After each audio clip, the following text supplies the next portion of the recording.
Hello everyone, welcome back to another episode of r/ProRevenge. In today's episode, secure it, but leave the keys in it.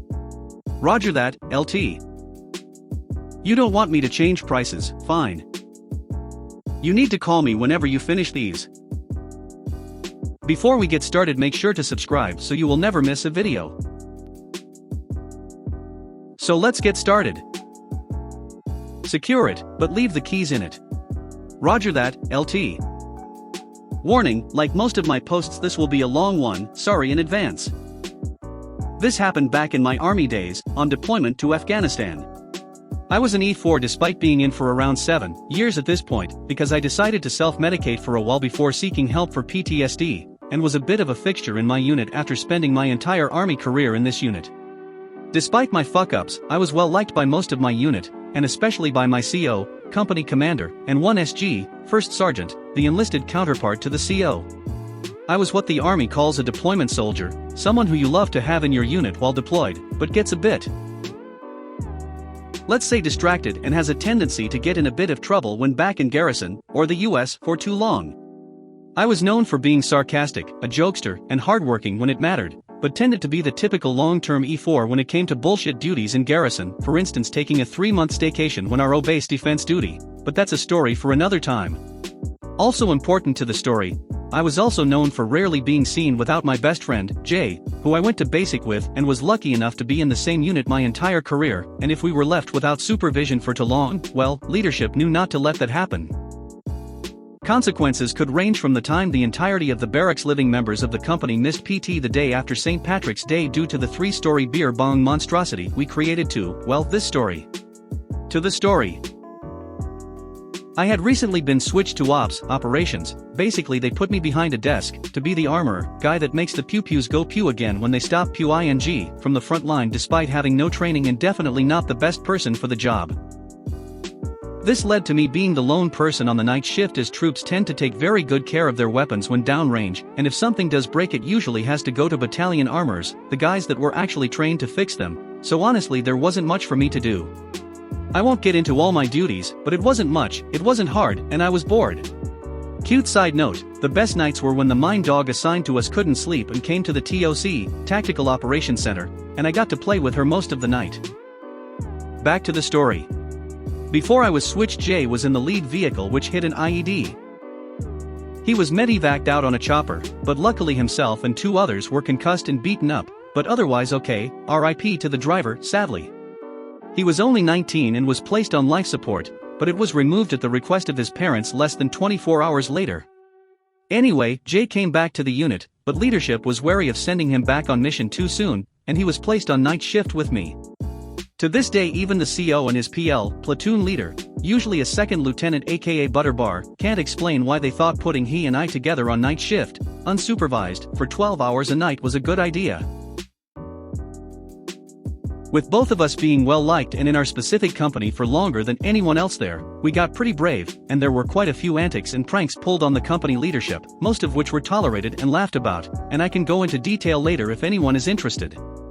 This antic, however, was not loved by the officers. Not at all. While deployed, military cooks served midnight chow, which is exactly what it sounds like. Since we were on a larger base this time around, our unit was issued a gator. Think electric golf except where the rear seat and club holders would be there's a small dump truck bed. We would use this to drive to pick up midnight chow and drive back, and sometimes other members of the unit would use it for work or just to avoid taking the buses on base. Well, one particular morning a group of lower enlisted took it to the gym and stayed longer than usual, and when the officers woke up they wanted to go get breakfast only to find they had to use the bus because the gator was gone. Jay and I were berated and told that we weren't supposed to let anyone below a platoon sergeant rank use the gator. First we'd heard of this rule, but whatever, this happens all the time in the army, adjust and move on. Since we were ops we were still allowed gator use, so we didn't care. That is, until one morning I left shift with the gator key still in my pocket, and they couldn't find them, or use the gator, until I showed up for my next shift. Thus ends the gator use for anyone but the one SG, who never used it anyway, the CO, and the XO, second in command to the CO on the officer side, usually a first lieutenant, but in this case a butterbar. Our exact orders were the keys stay in the gator and no one uses it without our permission, and I was told off pretty harshly by the XO. Usually you can get away with a bit argument with a butter bar, the good ones anyway, after you've been in the military for a while, and this XO really was a good one. I guess he was just having a bad day or something, IDK, but I knew better than to press my luck and argue. There's more than one way to break in a new LT, after all. So now we finally come to the malicious compliance. Jay and I were fairly annoyed with the XO's actions, and since we had nothing better to do that night, and I sure as hell wasn't gonna let him think his rank allows him to not give people decent human respect, we spent the first few hours thinking of how to teach him a lesson. Knowing the CO had left to the brigade headquarters earlier that day, we came to the conclusion that since we couldn't bring the key inside anymore but still needed to secure the gator, we'd need to get creative. That night, we decided that since we had to be inside and couldn't have eyes on it, we'd need to hide it, or at least place it out of reach. Outside on a smoke break, we saw the Konixes, or railroad containers for civilian speak. They were stacked too high, with empties on top and extra supplies on bottom. We looked at each other and immediately knew what to do. We took turns building a makeshift ramp that night, and slowly eased the gator up to the top of one of the stacks, turned it off, left the keys in, and disassembled the ramp. Luckily we left before the XO woke up, and the 1SG didn't notice it was missing since he never used it. Getting back that night, we were a bit nervous, but when we walked in the 1SG tried hard to hide a smile. We knew we were in the clear then. Sure enough, the XO comes to us with a red face. XO, what the hell was that? Us, what was what, sir? XO, don't give me that shit. The gator. Us, well sir, you said we had to keep the gator secure from anyone without your permission, but we have to stay inside and couldn't see it.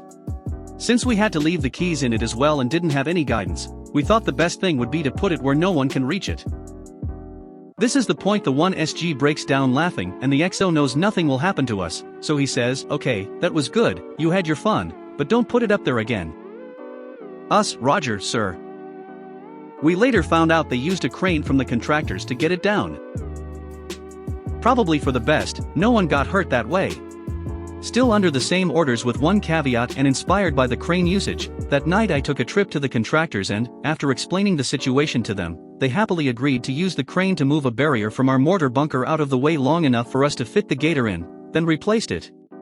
There was physically no way to get it out without a crane. Things happened much the same that night, except this time we had new orders that we were not to hide the gator at all. The 1SG stayed behind that night for a few smokes with Jay and I, laughing but telling us he can't protect us forever, but he was interested in seeing how it all plays out so he wouldn't stop us from continuing, but tread carefully. We thanked him and quickly came up with our new plan, but this time waited until about 3 a.m. thinking the XO may have a surprise visit. Sure enough, around 1 we saw a red flashlight beam shine on the gator during a smoke break, and while we can't prove it was the XO, we assume it was.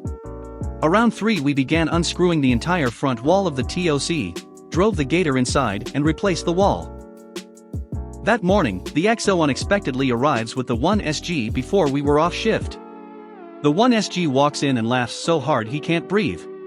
Hearing a loud sigh outside the door, the XO enters, stares at our work, and walks our head down, without saying a word. This time the 1SG made us undo our work since it would interfere with operations, and later that night the XO told us we'd made our point, and we even got an apology.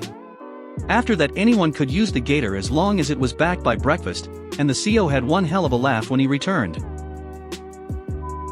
You don't want me to change prices, fine. At one supermarket I worked at, only the store manager and the assistant store manager had access to the entire computer system. Department managers only had access to sections that were directly relevant to their departments. However, when I first started, and my access was set up, the store manager stuffed up and inadvertently gave me full access. It meant that when she wasn't around, I was able to fix certain little problems that would pop up. I was a fast learner, and was able to work out these issues pretty quickly. One time the area manager came in for a surprise visit after the store manager had left. There was an issue with some pricing on products, but no one had access to that part of the computer system except me. The problems were serious enough that the area manager wanted them fixed straight away, and was looking at calling the store manager to come back in to fix them. I piped up, said that I had access, and could fix the problem. Area manager wanted to know how I had access, I explained, mentioned the things I have been doing, and the area manager gave me the verbal authority to continue doing what I have been doing, fixing things up that the store manager doesn't know about. I fixed the pricing issue for the area manager, and afterwards he said to me to let him know every time I have to fix up an issue that the store manager had ignored. Things continue on for a couple of months. I continue doing what I am doing, continue giving the area manager reports on things I have been fixing up. Store manager has no clue, until one day she comes back into the store. She had finished and left about 30 minutes earlier, because she had forgotten to send an email. She sees me at the computer, fixing pricing errors, and asks who gave me the authority to do that. I said nobody, I just thought it would be good if they got fixed sooner rather than later. She said she was going to give me a written warning, and if she ever sees me doing anything on the computer outside of my department needs, she will fire me. I said okay. If she did not want me fixing things like this anymore, then I will not. I let the area manager know, and he said to just go along with it for now. He also got a copy of the written warning. He also told me that if there were any serious issues, let him know, and he would get head office to fix them remotely. Another couple of months pass, and the area manager comes in one day for a chat with the store manager. He had a huge list of things that he needed to check off, issues that he claimed had been identified in other stores. These were all issues I could have quietly fixed, but did not, because of the store manager's threat. Area manager went and checked each one, and the store manager had done nothing about any of them. Assistant store manager was called in, and asked whether he had done any of it. Assistant manager said that the store manager had control over that area. Area manager asked whether anyone else knows how to fix these errors, in case they are identified when the store manager or assistant manager are not around. Store manager says no. Area manager then asks why did this written warning come across his desk, and pulled out my written warning. The store manager said she had no idea that the area manager had that warning, then explained she was afraid that I had been stuffing things up in the computer system. Area manager called me into the office. Area manager asked the store manager a couple of questions about how to fix the errors. She gave her answer. Assistant manager was asked, he said he was not sure, and would probably ask the store manager. Area manager then asked me. I told him step by step what I would do. Area manager then rang another store manager, on speakerphone, and asked them. The other store manager agreed with my way of fixing the errors. Area manager then asked me to leave the room. For the next couple of minutes, the area manager spoke to both the store manager and assistant store manager.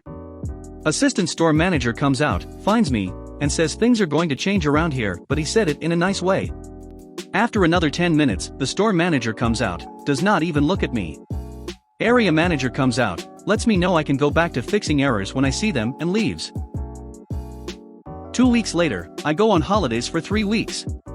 I come back and find out the store manager has suddenly been transferred to another store, a lesser store, without warning and recommending me for the management development program. You need to call me whenever you finish these. I do contract database work for a handful of companies. Nobody pays me to be on call, so the general rule of thumb is if you need something done, give me a few days heads up. Unless someone specifies that something is time sensitive and calls me to ask if I can bump it up, I tackle things in the order they were received. I've been somewhat overwhelmed with the volume of silly little tasks being thrown my way the past few weeks, but I get by on little sleep and then first place, so it's not unusual for me to be cranking out spreadsheets well after 10 p.m. For the most part everyone is understanding and cooperative, but there's one person, we'll call her Lucy, who is simply not okay with me not responding to and taking care of her requests immediately. She'll send an email, a text after 5 minutes, and then call on repeat until I pick up if there's anything she'd like me to do. I started off with the impression that this was simply someone who's been ignored in the workplace before, and I didn't want to be the person who confirms who concerns, so I spent some time kind of bending over backwards with whatever nonsense Lucy throws my way. About a week ago, Lucy sent me a massive list of unrelated tasks she'd like me to do. This has been her move lately as she tries to cut in line, come up with anything she might want done and throw it out there at the beginning of the week. I gave Lucy a call to ask about prioritization, as she makes everything out to be urgent. For context, anything being urgent means Lucy isn't doing her job correctly. When I asked what she'd like me to prioritize, Lucy laughed and said my email. I explained that I was already neck deep for the next few days and anything that isn't time sensitive will be taken care of in the order it was received. Lucy didn't like this. She started asking me if I would do it if XYZ coworker had been the one who asked. I told her no, that really has nothing to do with this. And that the reason I'm calling is to make sure anything she actually needs done in a timely manner will get done. She became indignant and threatened to tell the chairman of the organization about how I was ignoring her, kind of funny because that's who I was sitting with at the time. Needless to say, I wasn't too concerned about her threat, but this is when I realized her "nobody listens to me" sad face shtick is just a manipulation tactic. Anywho, Lucy explains how little she cares, very little, and that if I can't be bothered to help her now, she wants me to call her whenever I get to each task from her list. I thought she was joking, kind of chuckled and asked if she really wants phone calls after 10 p.m. She must have thought I was exaggerating or trying to claim I'm an incredible worker, because she responded with, "If you think you work harder than me, you're mistaken." Again, chuckled a bit and explained that I'm not necessarily busting my ass in the middle of the night, that just happens to when some things get done. Went back and forth a bit, but she held her ground on demanding a phone call when I get to each task. Well, last night around 1 a.m. I got to one of her requests. Lucy wanted me to add someone's middle name to the email platform they use. This couldn't possibly be less trivial, certainly didn't have any follow-up questions about the task. I went back and forth about calling her, but I couldn't stop thinking about her attitude, belittling me, and most importantly insisting she get a damn phone call no matter what time, or how stupid. She answered the phone and said never call me at this time again and hung up.